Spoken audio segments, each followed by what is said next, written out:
Зошто шумските плодови се вистинско природно богатство, но и како правилно да ги користиме и да ги ползуваме придобивките од нив, разговарам во студиото со мојот гостин, професор доктор Љупчо Несторовски од Факултетот за шумарски науки. Добар ден! Добар ден и ви благодарам за поканата. Господине Љупчо, денеска од вас очекуваме да ни дадете практични и стручни совети, но и препораки за тоа како да ја почитуваме природата додека ги користиме нејзините придобивки. Но ајде да се надоврземе на она што претходно го слушнавме во прилозите. Дали ќе констатираме заедно дека шумските плодови треба да ги собираат само оние кои што добро ги познаваат? Се согласувам, дури и тие што добро ги познаваат може да сгрешат. Бидејќи во природата имаат така наречени двојници кои имаат ист или многу сличен изглед едни со други и може да се направи грешка многу лесно. Така. И ајде сега да ја отвориме темата со првото прашање и да кажеме какво богатство представуваат шумските плодови за Македонија и колку се важни пред се за екосистемот, шумскиот екосистем? Видете, ние сме благословени како држава со еден голем биодиверзитет заради географската положба во која се наоѓа државата. Имаме судир на континентална клима, имаме судир со субмедитеранската и медитеранската клима и тоа овозможува развој на голем број на видови кои меѓу себе на други места не се наоѓаат во една иста заедница, на еден ист простор.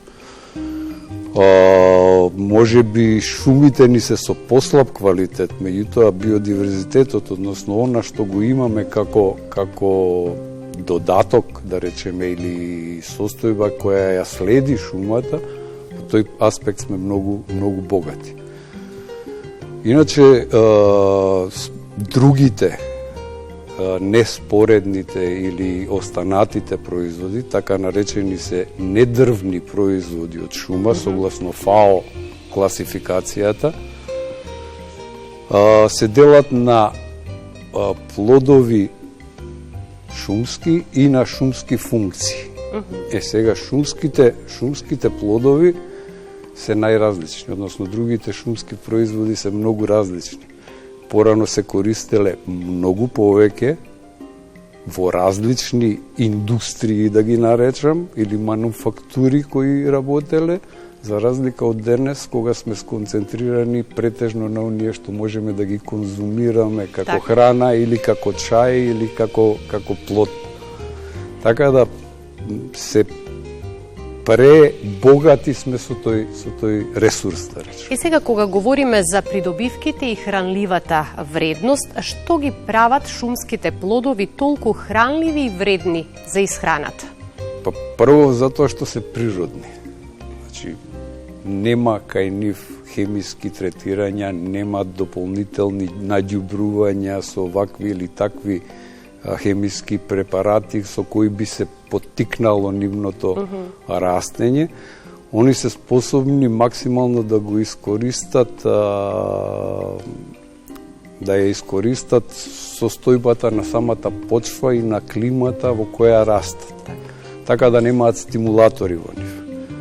Прво тоа, второ се многу чисти, а тоа е тренд, нели, сега во последниве години да се јаде органска храна. Тоа е тоа што ги прави многу уште повеќе популарни, а иначе нивната популарност никогаш не била мала. И нашите прабаби, баби и дедовци користеле и правеле различни производи од нив. Се користели во традиционалната исхрана, но и во народната медицина. Така е, во народната медицина. Ако имам време, би сакал да кажам дека другар мој во Кина добива напад на бубрек, го носат во болница, му даваат што треба да пие, иде во аптека и му даваат од оваа тревка, од оваа тревка, од оваа тревка. Не му даваат апче класично за да му помине. Значи, Ете го лекот. Лекот е тука. Разговаравме пред да почнеме со разговорот во студиото за шумските печурки и јас реков не би ризикувала да јадам собрани шумски печурки, ги си купам од продавница, но вие ми рековте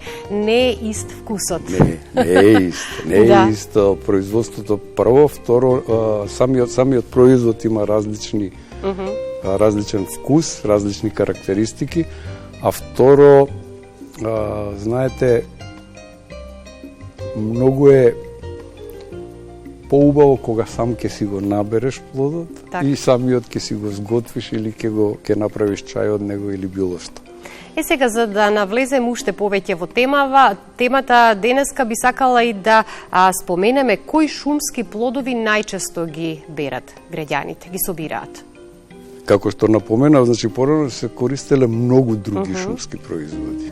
А денес сме сконцентрирани повеќе на оние кои ги користиме за храна. Така.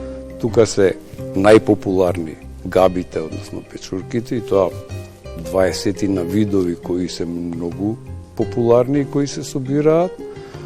Потоа плодовите шумски, почнувајќи од јаготките, капинките, малинките, оревот, лешникот, костенот, и на крајот завршувајќи со лековитите билки, како што се чаевите кои ги собираме речиси секојдневно.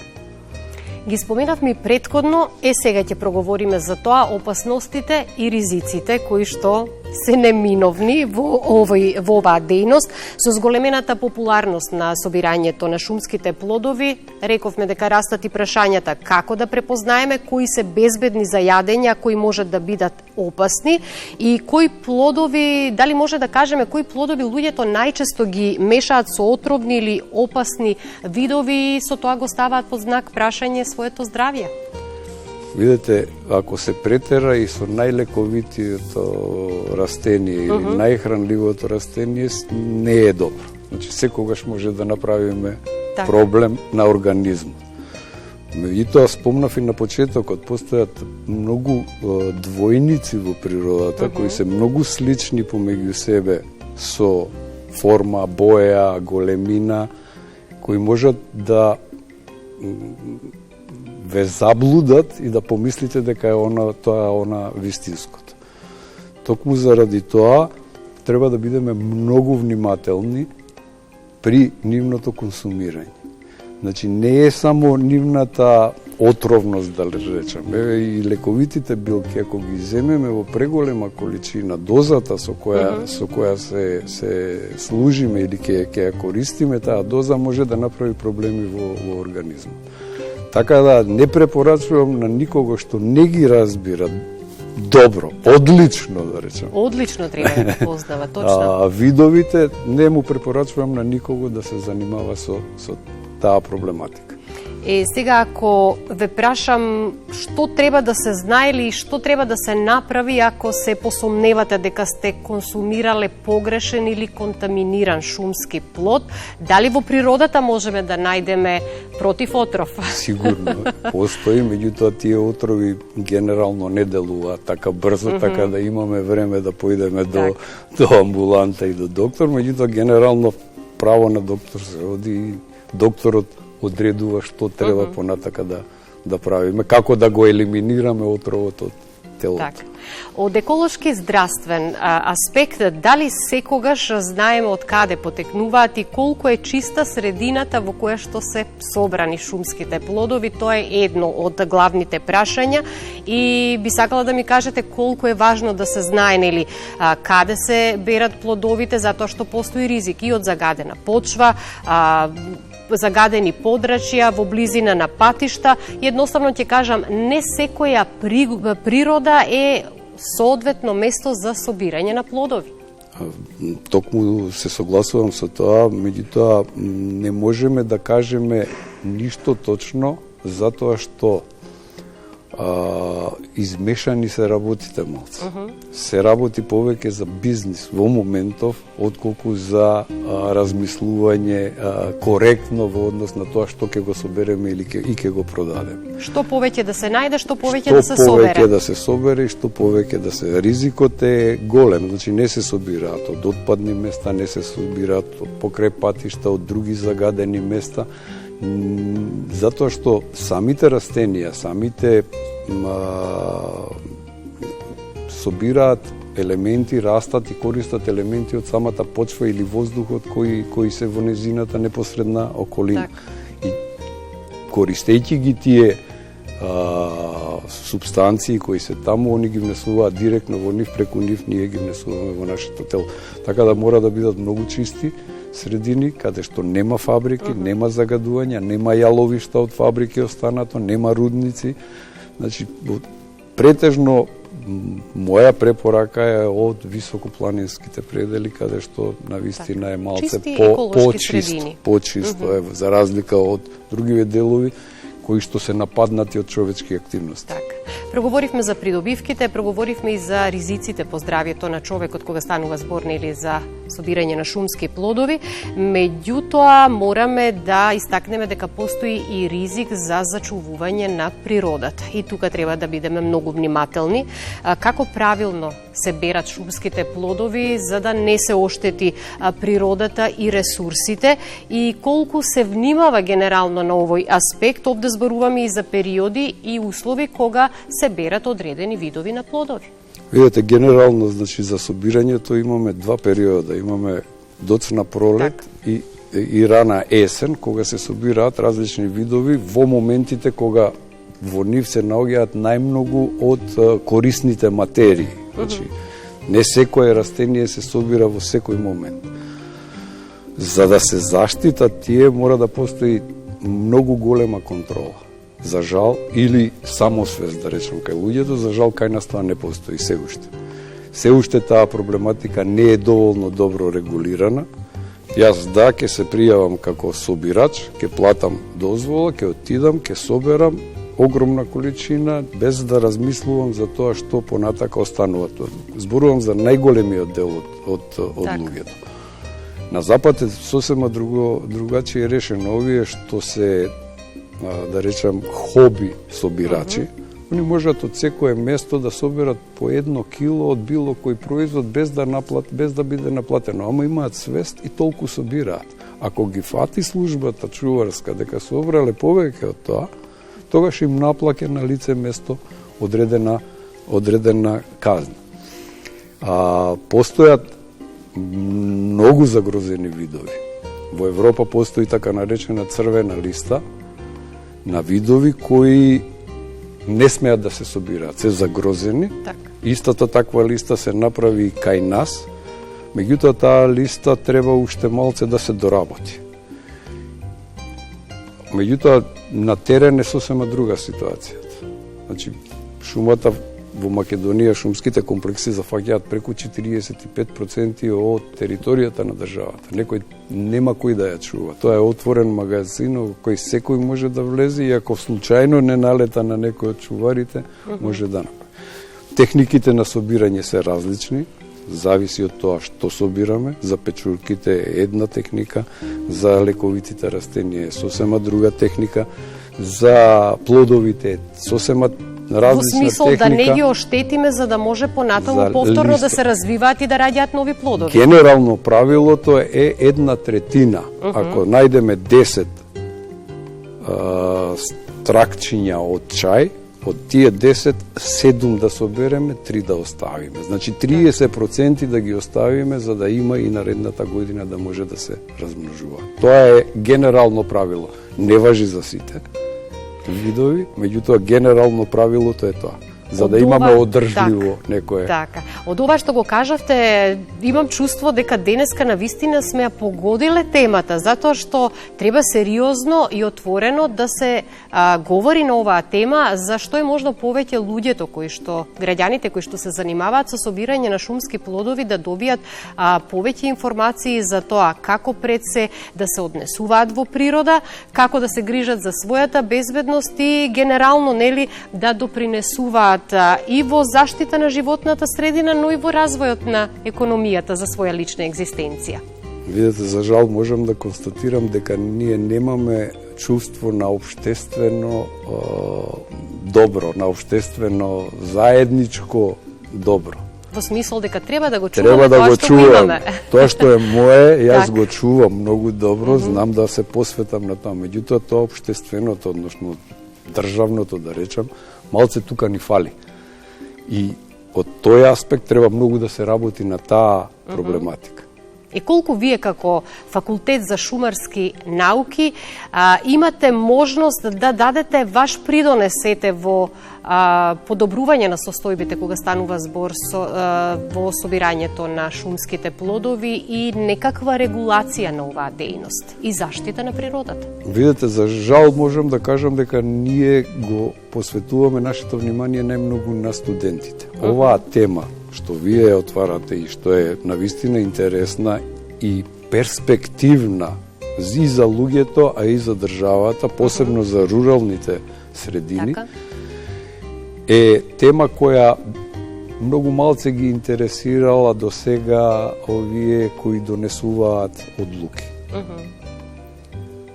Се работи, јас пак ќе кажам, се работи стихино, ние немаме податок колку од кој вид на производ е собрано оваа година.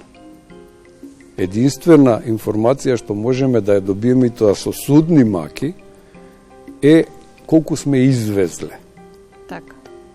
Преку Министерството за животна средина, они имаат некој регистар. Од тоа што е евидентирано и регистрирано. А колку сме изеле ние внатре или сме испиле како чај, тоа немаме податок. Немаме инвентаризација на тие производи. Не растат сите секаде еднакво и со еднаков квалитет не се. Значи мораме да направиме една инвентаризација регионална, да знаеме кој вид од каде е, па да му дадеме потекло на тоа, да испитаме нормално содржина, состав на да речам позитивните елементи или материи кои ги содржи и да кажеме дека ова е наш домашен автохтон производ. Па да тој се преработи во наши некои капацитети, да не оди во странство како полупроизвод, како суровина фактички за понатаму и од таму да го увеземе како готов производ. Со ова што сега го кажавте, практично ми го наметнавте и последното прашање. Може ли Македонија подобро да го искористи ова богатство од шумски плодови во функција на туризмот и развој на локалната економија? Ги споменавте руралните средини. Како не, тоа е, да речеме, најдобро